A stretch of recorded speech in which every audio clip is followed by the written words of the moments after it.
En primer lugar, daros las gracias a la organización de nuevo por tenerme aquí. Eh, Vamos a hablar de autoescalado eficiente en Kubernetes.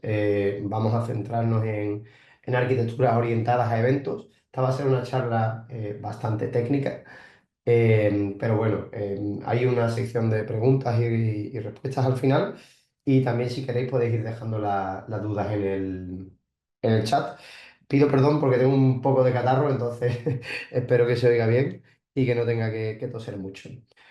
Empezamos. Os cuento un poco sobre mí porque supongo que querréis saber quién es este tío que está aquí en pantalla. Soy Miguel Fontanilla, actualmente el líder del equipo de plataforma de la nube de Sender, que es una empresa en la que ahora os cuento un poquito más. También parte del programa de Community Builder de Amazon en el área de contenedores y arquitecto profesional de Amazon. Y aparte, bueno, llevo tiempo trabajando con Kubernetes, certificado también de algunas de las partes de la Linux Foundation de Kubernetes. Os dejo ahí el perfil de LinkedIn, mi handle de GitHub y mi blog personal, donde vais a encontrar sobre todo temas de Amazon y contenedores. Y ahora estoy empezando también con temas de inteligencia artificial.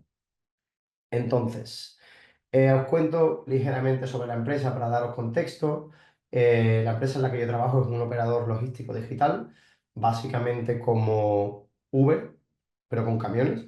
Y es un modelo de marketplace virtual en el que se ponen en contacto pues, empresas que tienen camiones con empresas que tienen que llevar cargas.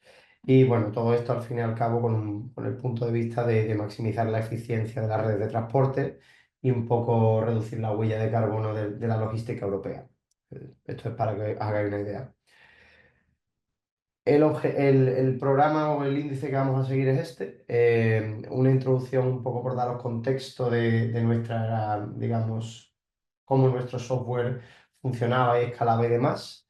Después nos centraremos en cómo hemos solucionado cada parte para mejorarlo a nivel de workloads, a nivel de nodos y luego, bueno, conclusiones, números, un poco de lecciones aprendidas y preguntas y respuestas. Como he dicho, si tenéis alguna duda la podéis ir dejando en el chat y la vemos luego. Empezamos con la introducción, ¿no? Como digo, para setear un poco el contexto y las necesidades que teníamos nosotros. Entonces, ya os he hablado de la empresa, ahora para que os hagáis una idea a nivel de, pues eso, un poco de arquitectura y de necesidades. Nosotros tenemos principalmente todos los workloads en Amazon y utilizamos EKS, que es el servicio de Kubernetes de Amazon, y también Lambda para la parte serverless. Pues tenemos bastantes contenedores y una arquitectura event-driven en la que nuestro bus de evento principal es Kafka. Es lo que utilizamos para la comunicación entre los servicios y alguna otra cosa. Y originalmente, como utilizamos EKS, decidimos escalar nuestros servicios utilizando a nivel de Kubernetes HPA, pues el Horizontal Pod Autoscaler, y a nivel de los nodos, pues Cluster Autoscaler. Otra parte importante es que nuestro tráfico varía mucho a lo largo del día. Durante horas de oficina, pues tenemos mucha más carga que durante las noches y los fines de semana en las que bueno, hay bastante menos carga. Y a nivel de optimización, lo que nosotros veníamos haciendo era el uso de instancias spot en Amazon, que son más baratas, instancias reservadas y saving plans. Como comenté, el tema de los HPAs en Kubernetes, Horizontal Pod Autoscaler, y apagar entornos. También apagamos entornos que no fueran críticos por las noches, pues bueno, con el objeto de ahorrar un poco.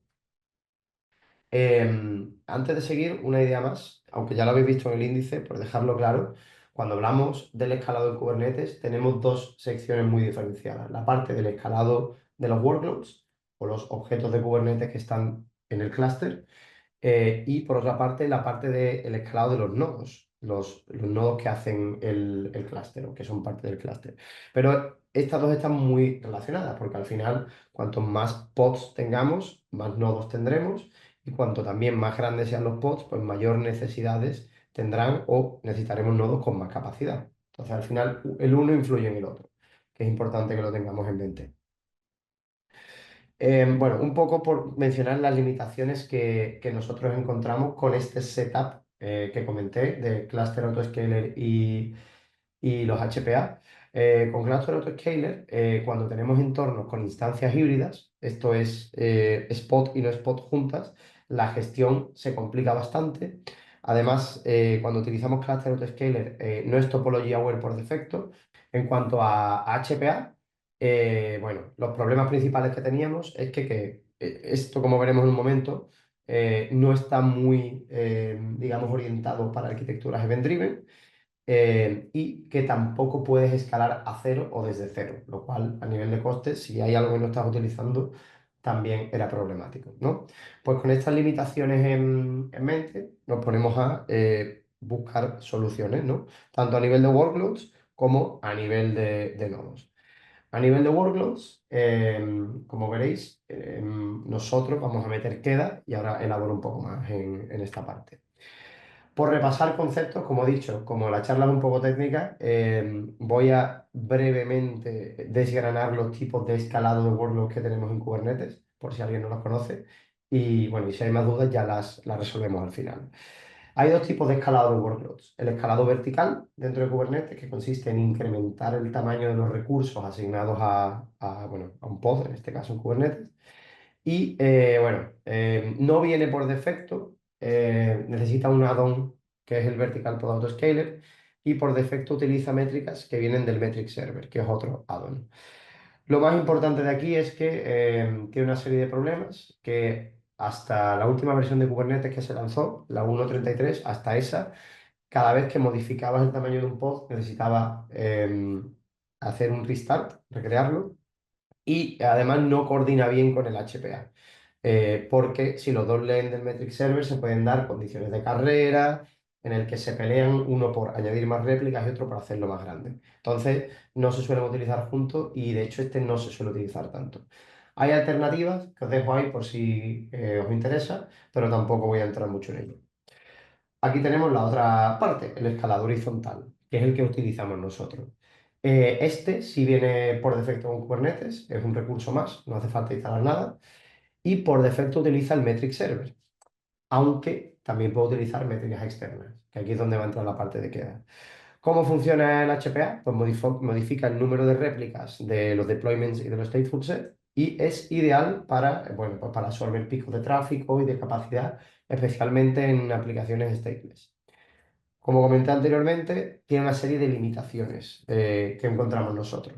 En primer lugar, se basa en valores medios cuando se utiliza CPU y memoria. O sea que si tienes varios pods, siempre va a promediar el uso hasta pasar un umbral antes de escalar. Esto implica que a veces tarda demasiado en escalar hacia arriba o hacia abajo. Después, las métricas, como hemos comentado, CPU y memoria, son bastante genéricas. Si tu workload realmente lo que hace es leer de Kafka o de RabbitMQ o de Amazon SQS, la CPU o la memoria realmente no nos sirven, porque nos gustaría detectar que a lo mejor una cola se está llenando, no que el consumidor de la cola en sí tiene más CPU, más uso de CPU. Y por último, que no escala desde cero. Si tienes un consumidor de Kafka que no tiene nada en un tópico, ¿qué sentido tiene que esté continuamente corriendo el contenedor, ¿no? Pues con el HPA por de por sí no se puede hacer. Y aquí es donde entra Queda, que es este proyecto que es el Kubernetes Event Driven Autoscaler. Muy interesante, además se integra con el HPA nativamente, no lo sustituye, sino que añade un ciclo de control, un loop de control que controla los HPAs y utiliza métricas externas por medio de un concepto que se llama scaler. Hay un montón de scalers, lo podéis ver en su documentación, hay más de 60 o 70 y además, bueno, tienen implementado scalers de los principales proveedores de la nube, también de Kafka, de SaaS como Datadog, también tienes RabbitMQ, o sea, literalmente puedes escalar con métricas de casi lo que quieras. Y si no existe, te puedes escribir tu propio scaler. Mientras que soporte gRPC, eso es todo lo que necesitas. Como decía anteriormente, esto resuelve el problema de que si escala desde cero y hasta cero, instala sus propios CRDs, que son los que modelan el funcionamiento, y ahora hablamos de ellos, y puede escalar deployments, stateful sets, pero además puede escalar, perdón, tus propios CRDs y jobs. Puedes lanzar jobs en respuesta a métricas externas, que eso por defecto no se puede hacer con el HPA. Como digo, Queda tiene una serie de CRDs, Custom Resource Definitions. No voy a entrar mucho en ellos, ahora veremos un poco de código, pero son principalmente cuatro.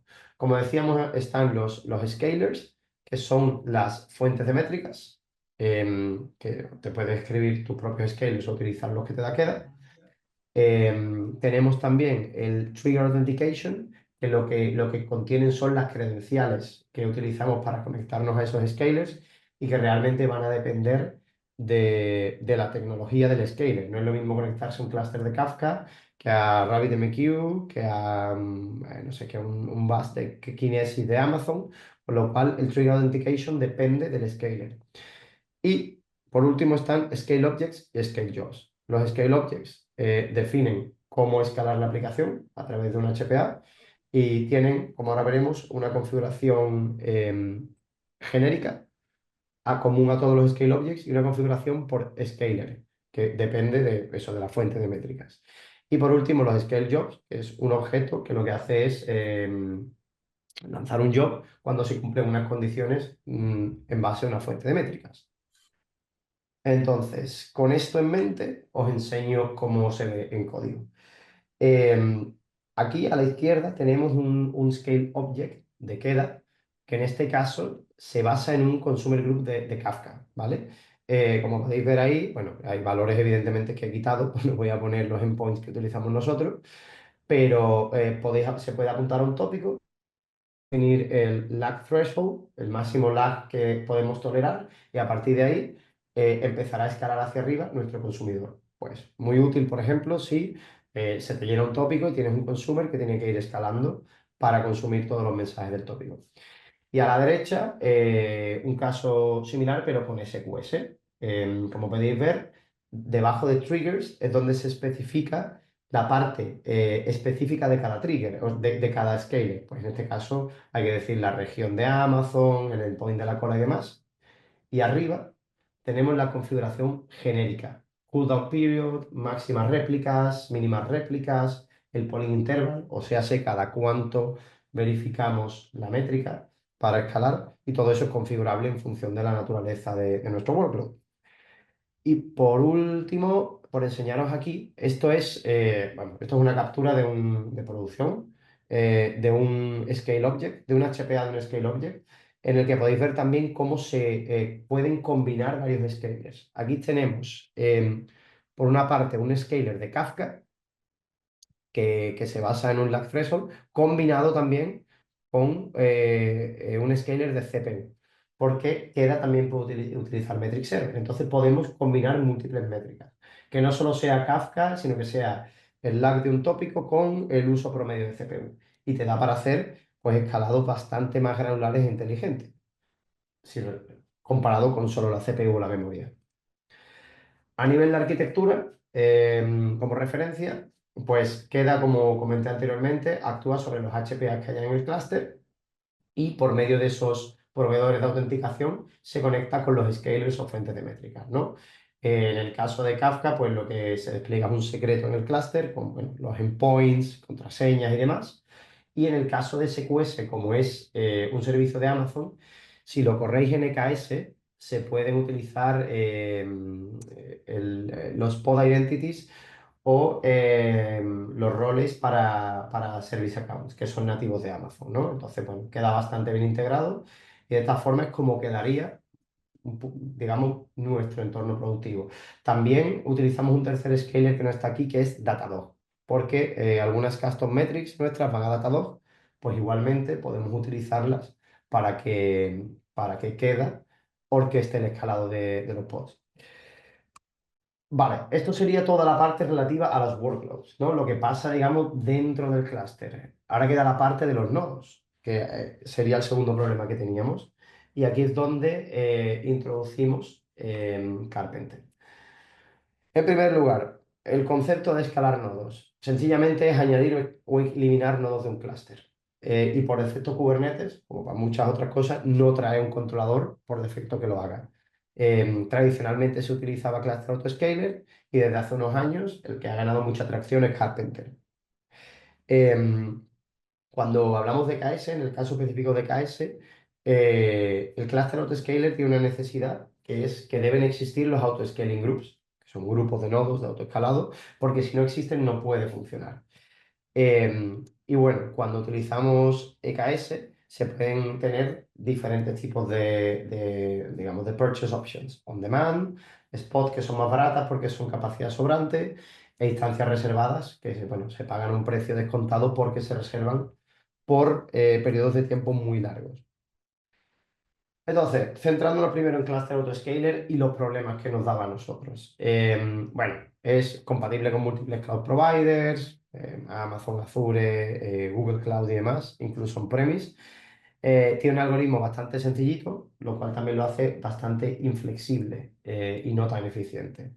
Como comentaba anteriormente, no es topology aware por defecto. ¿Qué significa esto? Bueno, si habéis trabajado con volúmenes en Amazon, en EBS, los volúmenes son zonales.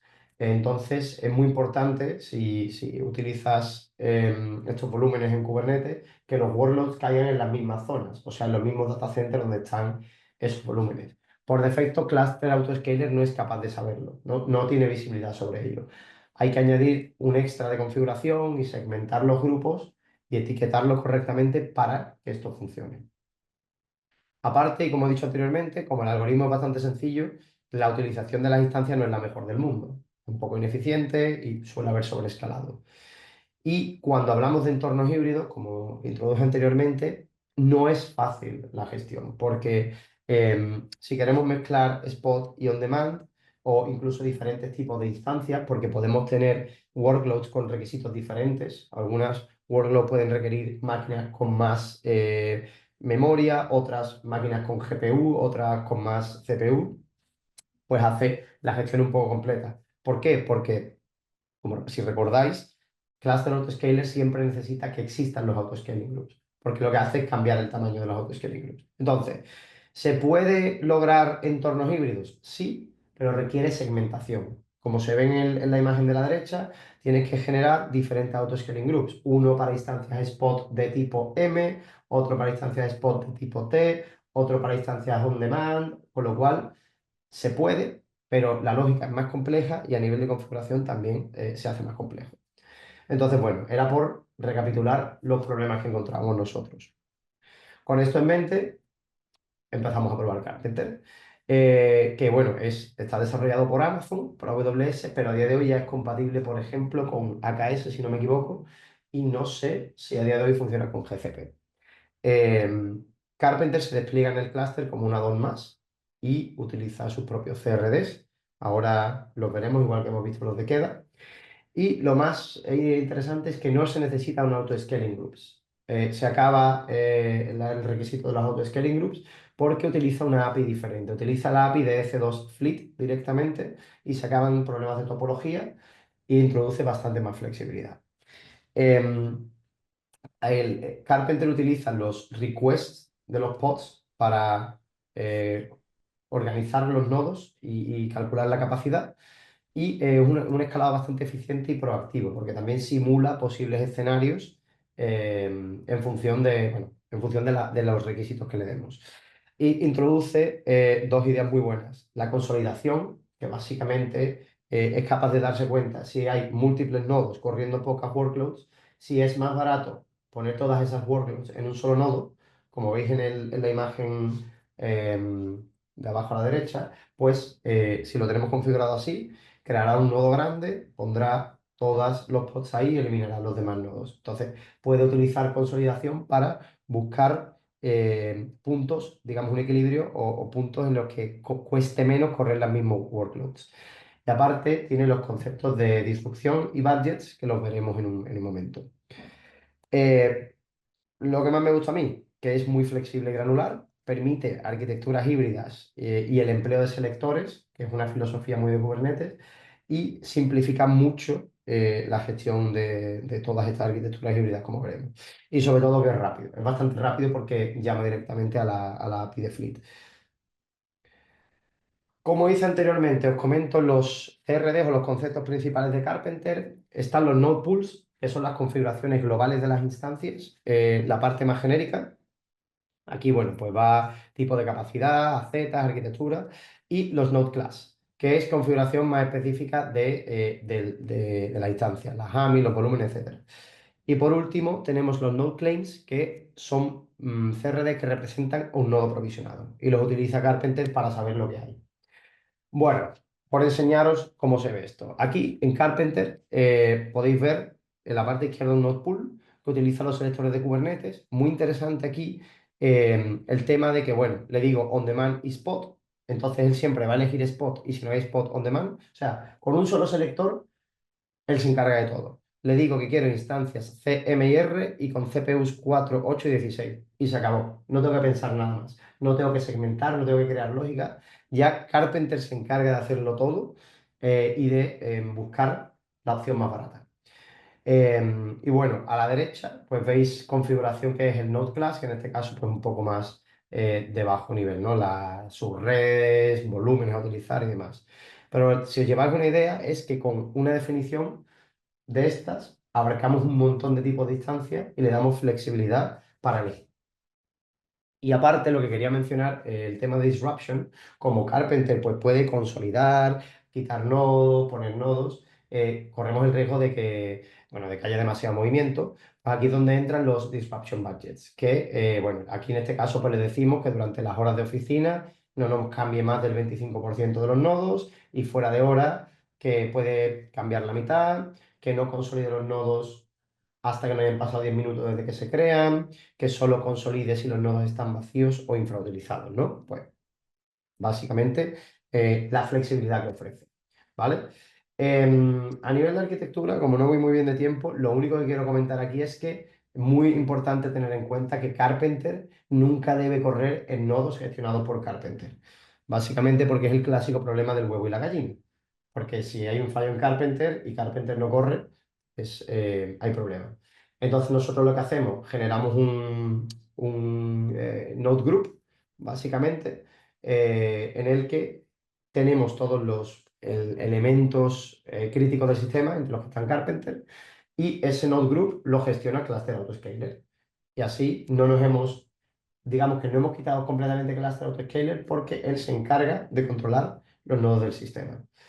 Pero bueno, sí, básicamente quedaros con esa idea de que Carpenter debe correr fuera de los nodos que controla Carpenter para evitar problemas.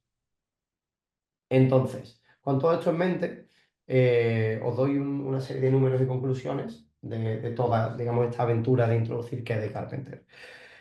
Queda básicamente lo que es importante para nosotros. El delay es bastante bajo de respuesta a eventos, menos de 10 segundos, incluso menos de 5 desde que ocurre, digamos, el evento que pasa el threshold en SQS, en Kafka, con lo cual garantiza que escalamos bastante rápido en respuesta a eventos. Y por la parte de Carpenter, nosotros hemos reducido los costes on demand un 40% y hemos incrementado el uso de Spot casi en 8 veces, desde que empezamos a utilizarlo el año pasado. Nosotros estamos utilizando 3 node pools por clúster para tener suficiente flexibilidad. Algunas son on demand, otras Spot y otras híbridas, como habéis visto en el ejemplo anterior. Y que Carpenter escala mejor hacia abajo que el Cluster Autoscaler. Cuando hay poco uso, es capaz de reducir y consolidar bastante bien. Y encima, como queda a escala hasta cero, pues cuando no hay uso, los clusters se quedan bastante pequeñitos. Aparte de que los no productivos los apagamos. Importante aquí tener en cuenta que como Carpenter utiliza los requests para hacer el scheduling, hay que definirlos muy bien. Importante que vuestros desarrolladores definan bien los requests que van a utilizar, porque si se sobredefinen, pues Carpenter va a sobreprovisionar capacidad. Bueno, lo último que os voy a enseñar, ¿vale? Estos son capturas del Cost Explorer de Amazon, también con un poquito de aquí un guiño al tema FinOps, para que veáis la repercusión de utilizar Carpenter y queda. La flecha roja es el día que empezamos a utilizar Carpenter. Carpenter se empezó a utilizar después que queda. Podéis ver, es un clúster con workload críticas, que significa que no todo puede correr en producción, y en este caso los fines de semana hay menos carga. Como podéis ver, desde que se enciende Carpenter, los fines de semana baja muchísimo la utilización y durante los días entre semana el porcentaje de spot que se utiliza, que es el rosa, es mucho más grande.